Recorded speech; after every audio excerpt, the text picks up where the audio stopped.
Channel में हूँ पूजा और आप देख रहे हैं मोलिकुलर लर्न एकेडमी। तो आज हम बात करेंगे पेपर क्रोमेटोग्राफी के बारे में। बेसिकली पेपर क्रोमेटोग्राफी इतना इम्पोर्टेंट होता नहीं है एग्जाम के पॉइंट ऑफ व्यू से, बट कुछ कुछ एग्जाम होते हैं जिसमें पेपर क्रोमेटोग्राफी का टॉपिक होता है। कुछ कुछ आपके सेमेस्टर एग्जाम होते हैं, कॉलेज यूनिवर्सिटी एग्जाम होते हैं जिसमें पेपर क्रोमेटोग्राफी कभी कभार 3 मार्क 5 मार्क्स के सिलेबस में आता है। तो वही टॉपिक आज हम कवर करेंगे।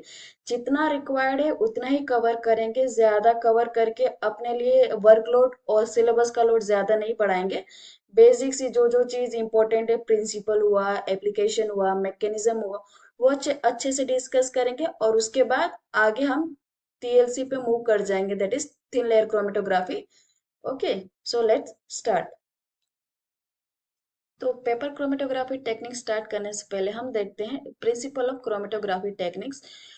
देखो, पहले तो ये स्टेटमेंट बेस है जो हमें पेपर में लिखना होता है। पहले मैं स्टेटमेंट रीड करती हूँ, फिर आपको ये स्टेटमेंट को मैं सिंपल सी लैंग्वेज में कन्वर्ट करके एक्सप्लेन करती हूँ कि एक्चुअली प्रिंसिपल होता क्या है क्रोमेटोग्राफी का। सो स्टार्ट करें। When the component of the mixture separated between two phases based on different solubility, distribution of compound stationary phase and mobile phase and different affinity towards the stationary phase and mobile phase। ये तो हुआ theoretical part जो हमें paper में लिखना होता है, but इसका एक्चुअल मीनिंग क्या होता है, इसका कॉन्सेप्ट क्या होता है, कि क्या प्रिंसिपल होता है क्रोमेटोग्राफी का, तो वो हम डिस्कस करते हैं। सपोज करो आपके पास मिक्सचर ऑफ कंपाउंड है, आपके पास कंपाउंड ए है, कंपाउंड बी है, कंपाउंड सी है। ठीक है, तीन इंडिविजुअल कंपाउंड एक मिक्स फॉर्म में आपके पास है। ठीक है, केमिकली मिक्स्ड नहीं है, फिजिकली मिक्स्ड है। ठीक है, बट आप उसको केमिकल को आप ऐसे डिस्टिंग्विश नहीं कर सकते, ए को ऐसा हटा दे, बी को ऐसा हटा, ऐसे आप फिजिकली ऐसे नहीं कर सकते। उसके लिए आपको क्रोमेटोग्राफी की हेल्प लगती है सेपरेशन के लिए। ठीक है, तो जब आपके पास मिक्सचर ऑफ कंपाउंड है तो उसको आपको सेपरेट करना है क्रोमेटोग्राफी के थ्रू। तो क्रोमेटोग्राफी में वो mixture of compound individual individual में कैसे सेपरेट होते हैं, तो ये सेपरेट होते हैं।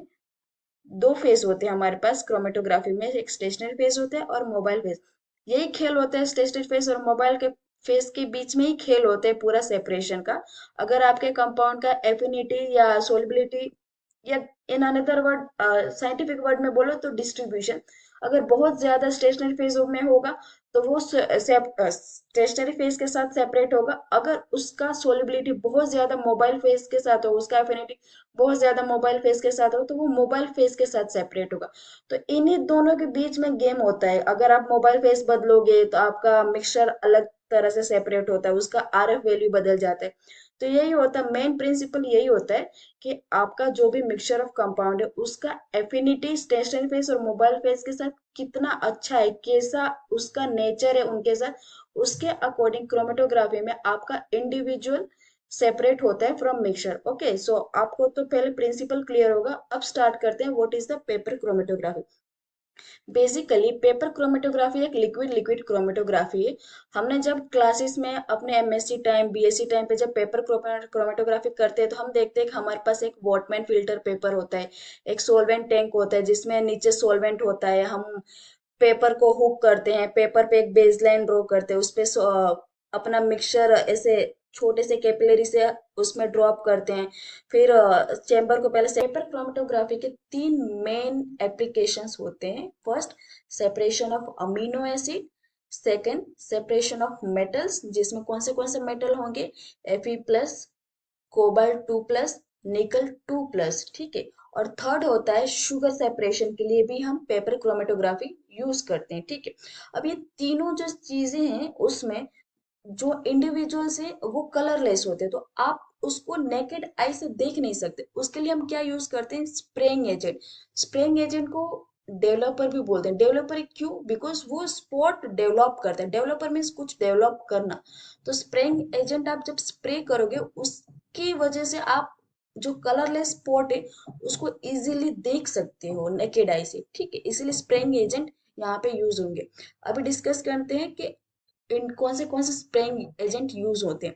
अमीनो एसिड के लिए हम नीन हाइड्रेन यूज करते हैं एज अ स्प्रेइंग एजेंट, और मेटल्स के लिए हम यूज करते हैं रूबिनिक एसिड, और शुगर्स के लिए हम यूज करते हैं एनिलीन थैलेट। ओके, ये तीनों कंपाउंड जो है हमारे, वो उनके अंदर एक क्रोमोफोरिक ग्रुप होता है। ठीक है, ये क्रोमोफोरिक ग्रुप बोलो या आप बोलो कि जो इजीली कलर शो कर सकते हैं, पर्टिकुलरली उस इंडिविजुअल के साथ बाइंड करके, इसीलिए ये कलर शो करते हैं। जैसे कि नीन हाइड्रीन है, नीन हाइड्रीन अमीनो एसिड के साथ कॉम्प्लेक्स बनाता है, उसकी वजह से वो कॉम्प्लेक्स विजिबल होता है। Itself amino acid is not visible, but जब नीन हाइड्रीन और अमीनो एसिड कंबाइन होते हैं और जो कॉम्प्लेक्स बनता है वो कलर्ड होता है, इसीलिए हम स्पॉट देख सकते हैं। सेम वे मेटल्स के साथ भी यही होता है और शुगर के साथ भी यही होता है। अब आप सोच रहे हो कि मैम ये आपने स्प्रेइंग एजेंट के बारे में तो बोला, पर स्प्रेइंग एजेंट बनाते कैसे हैं, मतलब ये एज इट इज हम स्प्रे करते हैं या स्प्रे फॉर्म में आते हैं? नहीं, ऐसा नहीं होता।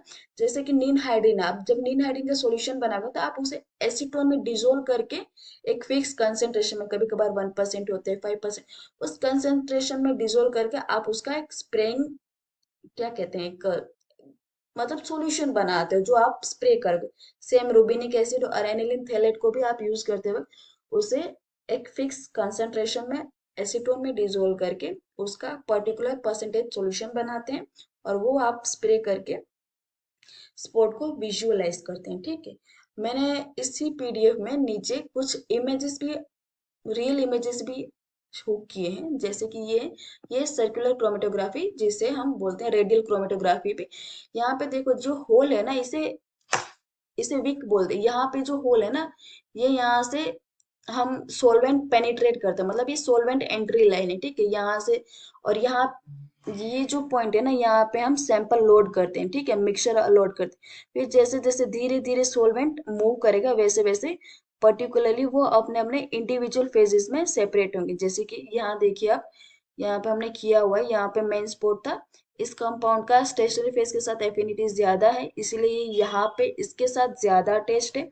वहीं ये कंपाउंड ये बीच में है, जैसे कि स्टेशनरी फेज और मोबाइल के फेज के बीच वाली एफिनिटी है इसके, तो ये बीच में।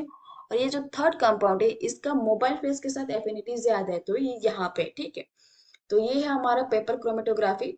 नेक्स्ट आने वाले लेक्चर में हम देखेंगे thin layer chromatography in detail. ठीक है, आपको हमारा वीडियो पसंद है तो प्लीज लाइक कीजिएगा, कमेंट कीजिएगा और सब्सक्राइब कीजिएगा। और आपका जो भी फीडबैक है प्लीज हमें बताइएगा, हम और इम्प्रूव करने की कोशिश करेंगे। Thank you.